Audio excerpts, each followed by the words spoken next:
Après un assassinat comme ça, qui peut aller bien? Pour Yohann Davier et sa famille, tout bascule le 14 octobre 2022. Le corps sans vie d'une adolescente de 12 ans a été découvert hier soir dans une malle, tout près de chez elle, dans le 19e arrondissement de Paris. Jusqu'au bout de ma vie, elle sera dans ma tête, cette journée. On savait qu'elle finissait à 15h. 15h20, elle n'est pas rentrée. 15h30, elle n'est pas rentrée. Bon, j'y vais, ouais, t'inquiète, ça se trouve, ta fille.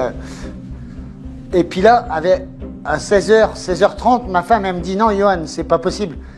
Elle me dit, en plus, je peux même pas joindre Lola parce que son téléphone, elle l'avait laissé à la maison. C'est en consultant les images de vidéosurveillance que Yohann Davier retrouve la trace de sa fille, Lola. Quand je regarde les vidéos, il doit être 17h. Et voilà, je découvre qu'effectivement, elle est rentrée chez nous à 15h27.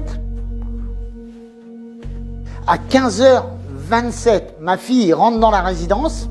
Sauf que là, il y a cette fille qui passe devant, qui rentre. Puis je dis, je la connais pas, cette fille. Non, je la connais pas.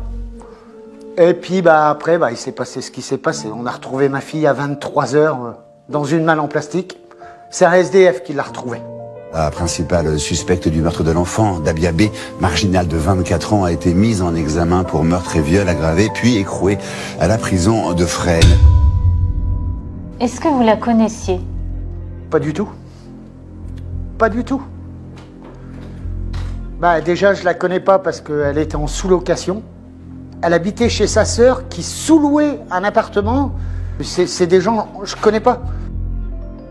Née en Algérie, Dabia B arrive en France en 2016 avec un visa étudiant.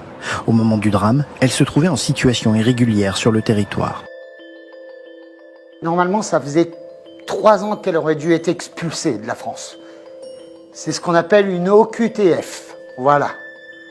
Obligation de quitter le territoire français. Pour l'instant, elle est présumée innocente. Alors, ok, aujourd'hui, elle n'est pas reconnue, on va dire, schizophrène ou autre chose. Voilà, elle n'est pas... Mais, déjà, pour tuer quelqu'un, comment on peut tuer quelqu'un? Cette femme qui a enlevé la vie de ma fille, elle n'a pas fait qu'enlever la vie à ma fille. Elle a détruit une famille complète. Tout ce que je veux aujourd'hui, c'est me refaire soigner et m'en sortir de ma vie. Déjà pour mes enfants. La mort de Lola a bouleversé la France entière et le sort de sa famille inquiète jusqu'au plus haut sommet de l'État. Madame Macron appelle au moins une fois par mois ma femme. Ouais, elle appelle, elle dit « Ouais, bonjour Delphine, c'est Brigitte. J'appelle pour avoir des nouvelles, comment ça va et tout. » Ouais. Et elle le fait toujours depuis 1 an. J'ai un message, faut plus que ça arrive, ces choses-là. Et je veux que ma fille, pour lui rendre hommage, je veux que les gens réfléchissent bien et que ça reste un exemple. Voilà, pour plus jamais que ça arrive. Et je le souhaite à personne.